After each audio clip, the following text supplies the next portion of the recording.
All right, on this week's episode of I-501CU, the podcast for nonprofit board members, I'm interviewing Phillip Lanham. Phillip is the president and CEO of the Gulf Coast Community Foundation. He's been here 2.5 years, but I'm going to let him tell us a little bit about himself. Phillip, if you would you please share with the audience a little bit about your background and your trajectory to becoming president and CEO? Thank you, Michael, for having me. I'm excited to be on here. I've listened to your podcast, and it's just an honor to be included among the many successful leaders that you've included on your podcast. A little bit about me. I am a born and raised Cincinnatian, and I also went to school there. And when I graduated from the University of Cincinnati, I did not want to quite give up my college experience. I had a fantastic college experience.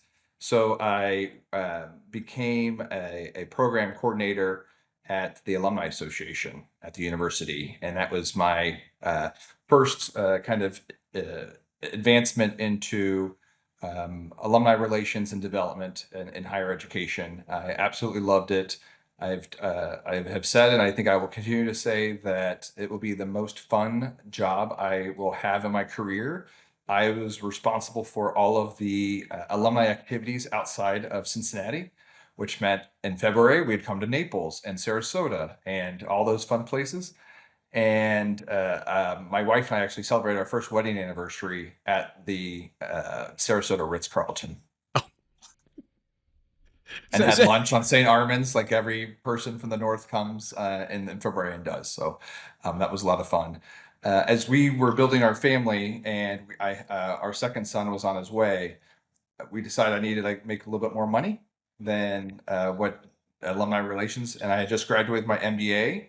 So we decided that I should move over to development at the university, and I did that. And my last role in development was the director of corporate and foundation relations for the entire university, which I learned a lot about foundation grant making at the time, and got to know the community foundation in Cincinnati through that relationship. As in that role, I was responsible for the relationship between the two institutions, and I got to know the CEO of the community foundation and the vice president there. And when they had a role open at the community foundation, the director of donor relations, I leapt at the opportunity to move over to the community foundation world, where I learned a ton. And I was at the Greater Cincinnati Foundation for 12 years, the last role being the chief philanthropy officer. And in December of 2022, I got the call from the recruiter about the opportunity here at Gulf Coast Community Foundation. And the rest is history from there. And you came down. It really made an impact on the community. And it's interesting. So you were just happy as can be at University of Cincinnati and going up through the ranks there. But you chose to go to the community foundation. What compelled you to go to a community foundation? And even, Phillip, if you would expand a little bit, what is a community foundation? Sure. But I had known the Greater Cincinnati Foundation from the lens of a grant seeker, right? Nonprofits. That's the retail face of a community foundation, is the grant seeking. And that's how I knew Greater Cincinnati Foundation. We were on a task force, the major philanthropic institutions, including the university, including the community foundation, were on this task force to better understand how we could inspire the next generation of philanthropists to give at a high level. And that's when I really better understood what a community foundation really does on the donor side, donor advised funds, working with donor families, and the idea of working with families around their charitable giving, with not being a grant seeker from these individual donors, but helping them realize what their charitable dreams are and what they could accomplish, both from a technical aspect, from a planned giving perspective, but also what impact they could have in the community. So I was really drawn to that, being a counselor to the families versus being a solicitor to the families. And that's what really drew me to the community foundation work.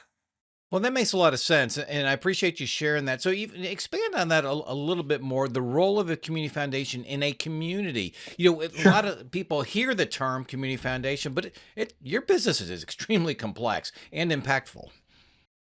Yeah, so I have said for a long time, community foundations exist for two reasons. One is to inspire philanthropy, and that's working with the individual donor families that work at a community or work with a community foundation. And then the second reason we exist is to create an impact in the region that we call home. So communities in the name of our sector. So each foundation has a different definition of what community means. There are statewide community foundations. If you look at Maine, if you look at Oregon, they're statewide. Others take a different approach and they're more regional. So Gulf Coast Community Foundation, for example, we serve Sarasota County, DeSoto County, and Charlotte County.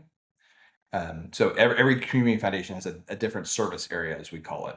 And that's where we want our impact to happen. Of course, donors working with community foundations can give anywhere in the country. We inspire them to give locally. And the benefit is you understand the local community. That's one thing that's so powerful about community foundations. I mean, your team knows where the needs are and how to best navigate the donor dollars. Is that correct? That is correct, and we can tell from when we meet with our donors, and of course, the longer the relationship, the better we understand what they're seeking to accomplish. Like many people, you ask a donor what they care about, and often they'll list nonprofit organizations or they'll say scholarships, and really digging in and understanding the why behind they support a certain nonprofit, you get to the crux of the causes they actually care about, and then we can help them create a vision for what they want to accomplish. And I learned that back in my higher education days. Donors would walk in and say, "I want to do a scholarship fund." And I'm like, "Well, what do you really want to do?" I want to set students up for success to have a strong career." Okay, well, scholarships is one way to do that, but there's 10 other ways you can accomplish that, and perhaps even help more students at the same time. So just really getting to a donor's why they want to do something is critical to them feeling more fulfilled in their giving. Hey everybody, this is Reed. I'm the producer of this podcast. You've heard how Michael uses these conversations to build authority and trust. I help others do the same, but without running a podcast.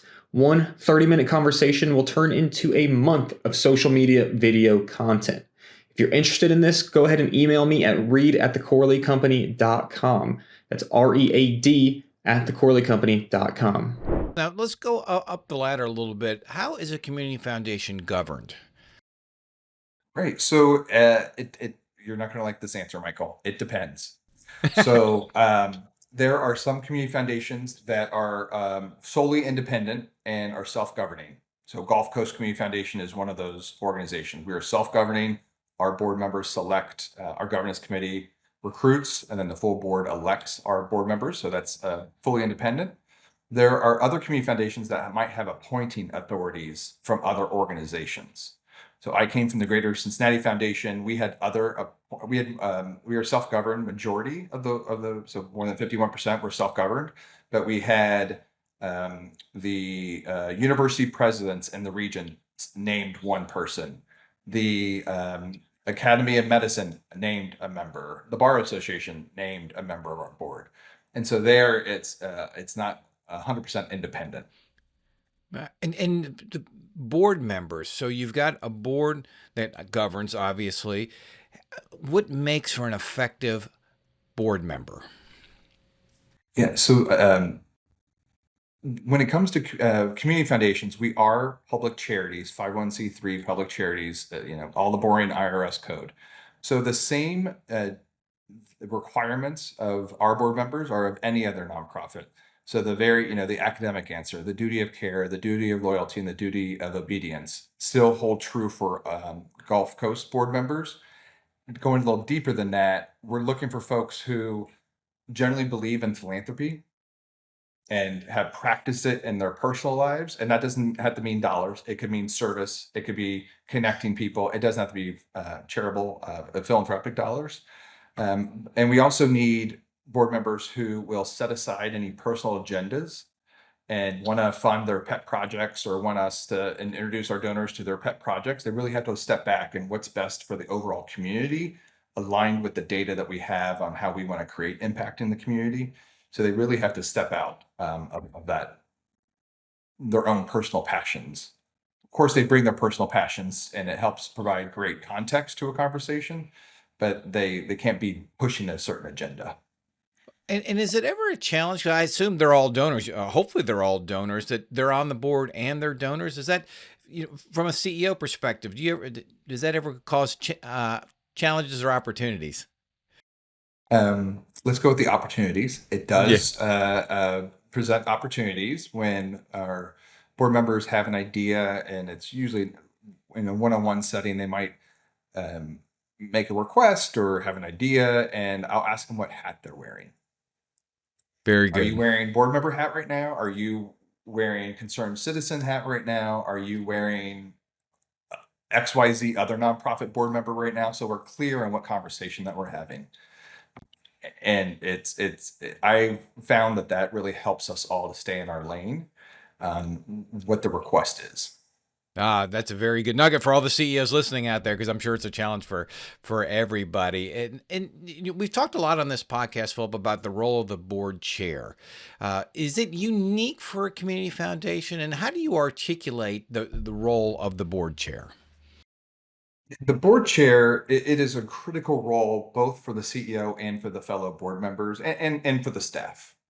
So I want my board member to, or my board chair, to really have that ability to connect with all the board members, regardless of their personal styles or interests, and can see things that I don't see. So having a partner who thinks differently than I think, has considered things in a certain issue that I maybe wouldn't have thought of. So that true partner, and oh, you have a blind spot over here. Did you know this is happening also? And can bring that community knowledge to the conversation, or the business knowledge, or whatever the issue is, and have that experience and helping me think through an issue that we're wrestling. And you've had some good board chairs. So how do you structure even interaction with them to get to that relationship that you just described? I'm curious, how frequently do you meet with a board chair, and how long does it take really to ramp up that relationship? Yeah. So one thing that I started doing when I first started is I meet with my board chair and vice chair every other week. And usually it's through Zoom, just because we're all over the region and in different places. And I found that platform to be convenient for us. And, if everything works out, the vice chair becomes the chair. It's not it's not predetermined, but that's the likelihood. So I've had that 2 years of including that vice chair to understand how they Oh, think, what talents they bring. Do I need to send them materials in advance so they are processing before they show up, or are they more on the fly type of leader and thinker? And that worked really well. My first full board chair was Dave Sessions, and then Anand Pelagar was the vice chair. So I got to work with Anand really closely for 2 years before he became my board chair. And so we already had the rapport. We understood how each other's communicates, how we think, all the things. And it was really helpful just to hit the ground running when he became board chair. now that's interesting. So it's full 2 years you were meeting with both of them, and now I assume you'll start it again, or that'd be Correct. logical. Whether okay, Yep. um, Our vice chair right now is Roseanne Frano. oh So yeah, she joins those. And of course, we all have lives. We have all my board chairs and vice chairs have been working professionals, so they have conflicts. So we make it work. And they're all available if I send a text and need a phone call. They all jump on a call as soon as I need them. and how often do they interact? Do you know with board members? Do you have any idea? It depends on what we're wrestling at the time. So our board chair sits on every board committee. So they are in that setting. Our board meets officially 4 times a year, plus 2 retreats. And our retreats are particularly unique, at least in my experience. We have 2 retreats a year. The fall retreat is an overnight. We go away, which Mm. has a lot of social capital is built in that setting. Between sessions, going before after dinner, all the way that we build relationship.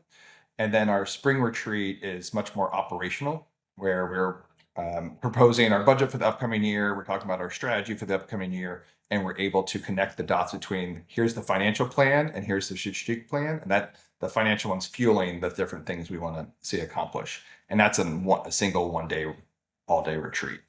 And so it really allows folks to get into the operation a little bit at the right level we want board members to be. And then the fall retreat is much more blue sky strategy. What do we want to see change? Okay, so that's about 6 times a year, give or take, right? The strategies. I mean, excuse me, the Cool. retreats are longer, but right, because you got four plus those two, and then how about committees? Yeah, committees. We have I should know this off the top of my head. We have 6 committees, Yeah. Okay. and Yeah. they typically meet, depending on the committee, 4 times a year. Sometimes it might be special ones. And again, the board chair is going to all those, which is really helpful for the board chair to have that perspective on what's happening at the committee level, so that he or she can connect the dots at the board level. This work just happened. They can be supportive of the committee chair in the boardroom because they were there, kind of being their partner in those meetings.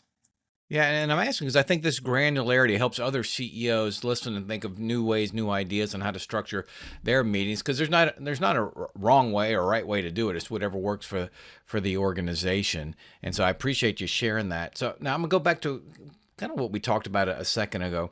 In your work with nonprofits, the community foundations work with nonprofits in the community.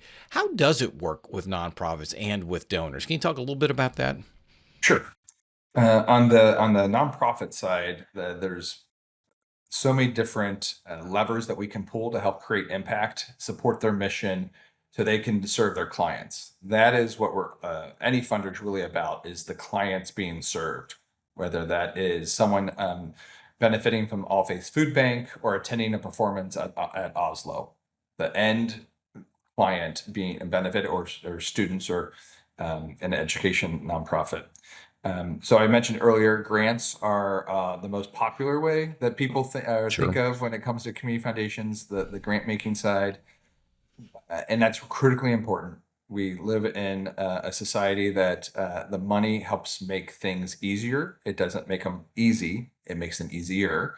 But where I really love the power of a community foundation is in our power to be a convener, be a catalyst, and be a capacity builder. And when I talk about convening, it's bringing nonprofits, elected officials, donors together to solve a problem or to enhance an existing program. And one that we're really passionate about and proud of is Project Heal, which was a program funded by an anonymous donor, very generous anonymous donor, who wanted those who serve individuals experiencing homelessness to be trauma informed. It's one thing to give them shelter, critical. It's also important to understand the trauma that they have experienced in their lives, so you can get to the root cause of why they were homeless in the first place. And have seen great success in the program, and the issues were more successful. Staff burnout was less. So those two things have made it incredibly powerful, and we're on cohort 2 of Project Heal right now. So we're excited to see where that goes. From a catalyst perspective, community foundations can be a powerful catalyst. If you go back to November 2025, our government had shut down and SNAP benefits had really dried up. And because we are, staying well connected to our nonprofit partners who are in the food insecurity space, we knew we could marshal resources to them to help fill that gap that their clients were facing. So I think it was a 5-week period, we had marshaled more than $600,000 to the food insecurity nonprofits and be that catalyst to help address those gaps. And go ahead. Sorry. Yep. So, and then my last point was on the capacity building. We are incredibly blessed by past leaders here at Gulf Coast Community Foundation that we created a program called Invest in Incredible. And Invest in Incredible is all about capacity building in the nonprofit sector. And we have the workshops, the consultants, the institutes, and online resources that really build capacity so that nonprofits aren't out on the island by themselves trying to figure out something. There are best practices and consultants to help them bring that to life. And we're really proud of Invest in Incredible and the capacity building that they provide our nonprofit sector.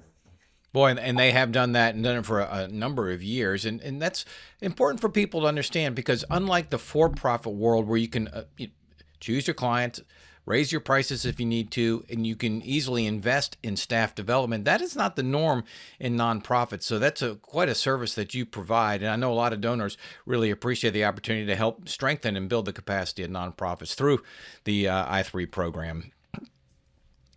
I will also say, you mentioned something I do think is a secret sauce, and it's your ability to convene.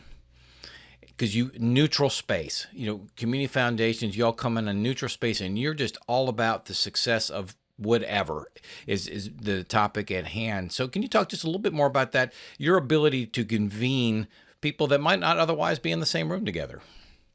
Yeah, it is the great thing about community foundations. Not to disagree with the host of a podcast, I don't necessarily like the word neutral because it means you're not making any movement. And if you think of Switzerland, Switzerland never changed the world necessarily. So I want us to create progress. So we create the platform and the vehicle for others to accomplish great things. And that whether that is bringing subject matter experts and elected officials and donors and nonprofit leaders together to tackle an issue. And it is really cool to see how community foundations can create that platform for people to come together to agree on an issue and the data that you're going to use to solve the issue, and then possible solutions for the issue. And then from there, the execution goes from there. Yeah, and these aren't easy issues usually that you're embarking on. So really, really important. So there's a CEO out there somewhere, Philip, a new community foundation CEO goes, I wonder how I should structure this thing. How have you structured the operating aspect of your organization, your staff and your team? Yeah, so it's all for me, it starts with the leadership team. Some people might call it a management team, an executive team. We call ours a leadership team. And it's myself, our corporate secretary, and our vice presidents, and then our HR business partner. And the executives are, if you go around the country, community foundations are typically separated between community impact, philanthropy, brand and marketing, and then finance. There's only certain ways you can slice and dice this thing. And I start with the leadership team and recruiting people who are smarter than I am. We all have our unique skill set, but I learn from my leadership team members each and every day. And having individuals, when we walk around or come around a table, we're making decision of what is best for the organization and our community, not individual departments, not individual employee, but what is best for the organization and the community. And it's a concept that was introduced from Patrick Lencioni called the first team concept. And I love it. I've worked in other organizations that had first team mindset, and it's game changing. It builds trust. You're not worried about secret agendas because you've all named that we're not doing that. We're doing what's best for the health of the organization. Yeah, very good. And you've been there 2.5 years. I'm curious, what has been the biggest learning curve as you came in to be CEO? You worked in community foundations, but now you're in charge. What's been the biggest learning curve? Yeah, a couple learning curves for me, if I'm allowed to give more than one answer. I mentioned I was born and raised in Cincinnati and worked at the Greater Cincinnati Foundation, which meant I had slowly gathered knowledge about the community, both piece by piece and through lived experience. Here, yes, I know community foundations. I know how they can run and what they can accomplish, but I was then put into a community where I had only visited through a tourist's eyes. I didn't know the nonprofit sector. I didn't know the donors. I didn't know the leaders in the civic space, or necessarily the foundation space. So I was drinking out of a fire hose, getting caught up. And luckily, I'm blessed that I had so many people who wanted to support Gulf Coast and me. So people who had been here 20 years, people who've been here their entire lives, helped provide that context and help me avoid a landmine or a swamp pit or whatever it was going to be that I was about to step in. And they were like, oh, look at this. Don't forget this thing that happened 50 years ago and why it still matters today. So that was a lot to process that. What I'm happy about now that I've been here 2.5 years is I have my own experiences and my own context to add to what they gave me, right? All opinions have a bias or perspective. So I could take that and then I have my own experience that I can meld together to have my own truth related to a situation or individual. And what do you think has been the most rewarding aspect of being the CEO? See, oof. Hmm. rewarding thing for me has been seeing the Gulf Coast team respond to my leadership style, and they inspire me. I hope I inspire them, and I know they inspire me. There are moments where we just out kick our coverage, and it's just amazing to see. So I'll go back to the food insecurity emergency that we had in November. Over the weekend it became official. I reached out to the key players on my team and said, "Oh, what are we going to do about this?" And I asked the question, and next thing I know, we have Sasha Pyatt, our director of philanthropic partnerships, making calls to donors to see if they can put together a matching pool. Our brand team is putting together an email campaign to get the rest of our donors to fulfill that match. It was just, I just asked a question, and like, yeah, we need to step in here. And they create this whole mini campaign to really help the clients who need that. And that grit and collaboration that our team has, I love to see, and it just makes me smile when I see them bring those values that we have to life. Oh gosh, it has to. It has to, especially you, who's the keeper of the culture. The CEO always is, and the driver of the culture, and that's certainly been embedded within your organization. So, again, 2.5 years. What has surprised you the most about being CEO? Being CEO of Gulf Coast Community Foundation comes with an incredible legacy that I have to live up to. The two prior CEOs, Terry Hansen and Mark Pritchett, were incredible leaders and left their mark on this institution and this community. So that is one aspect I carry with me. The other is I came from a Fortune 500 city where P&G, Fifth Third, Western Southern, Kroger are all headquartered. When elected officials or other bodies that affect a large group would do things that weren't necessarily for the benefit of the community, often the corporations would lean in and call them to revisit a decision they made. I don't see that as much here in Sarasota, just the makeup of this community. So often I've been surprised on how, this was early in how often philanthropy is called on to serve in that role. And we have to be careful on how we do it because we're very respectful. And it's about the issue, not the individuals making the decisions. And that's been one of my biggest surprises, is that there's not that large employer base who's holding people accountable for some of their decisions.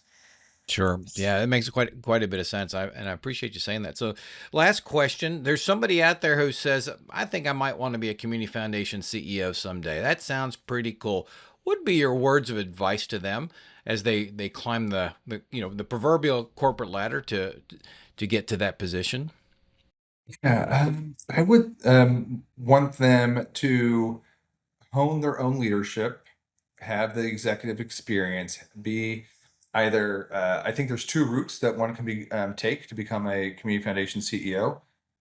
There's probably a third in there. Have the executive experience in a nonprofit or in a corporation, so you know how to lead, and then anyone can learn community foundation if you have a good head on your shoulders, so you can learn that specialty. So that's one route. The other route is to get into a community foundation or into a philanthropy and start a mid-level, lower level, and work your way up. I would say that was the route I took. I think when nonprofits choose, particularly community foundations, choose their CEOs, I think it's a lot like college football coaches. You're either going to take a number one from a smaller program and lift them up to a bigger program, or you're going to take a number two from a bigger program to lead a smaller program. That is my theory on community foundation CEOs. Well, there you have it, ladies and gentlemen. You can tell he's a lover of football, which we did not share. That isn't in his bio, and because he's used a few metaphors and examples related to that. Phillip, I can't thank you enough for coming on the I-501CU podcast. You have made your mark in this community, and you are carrying on the legacy of your two predecessors. So thank you for taking the time today, and really appreciate it. Thank you, Michael. Oh, what a great interview with Phillip. And now it's time for the audience's favorite segment of the podcast, Recapping with Reed. Reed, take us home with 3 of your key takeaways. Community foundations exist to inspire philanthropy and create an impact in the region they call home. It's simple, it's straight to the point, and I like the way that Phillip worded that. Yeah, very succinct. It was very clear, too. Number 2. You asked him about donors and board members being the same person. Is there any challenges associated with that? He said there is some, or excuse me, you said, is there any opportunities associated with that? He said there are opportunities, and he does sometimes have to clarify them by asking, which hat are you wearing right now? Are you your board member hat, your community member hat, or your donor hat? Yeah, that's a real nice way to do it and how he frames that. And number 3. I find this interesting. One of the surprises after taking the Gulf Coast job was discovering how the impact that philanthropy has on policy in this area, in our area, in the Gulf Coast region for the Gulf Coast Community Foundation, as opposed to where he came from, Cincinnati, where it was more corporate, setting some of those, or being the guard dogs for some of the political activity. Philanthropy has a larger role in that down here in our area. Yes, it really does. There you have it, ladies and gentlemen, Recapping with Reed. And we will, I-501, see you next week.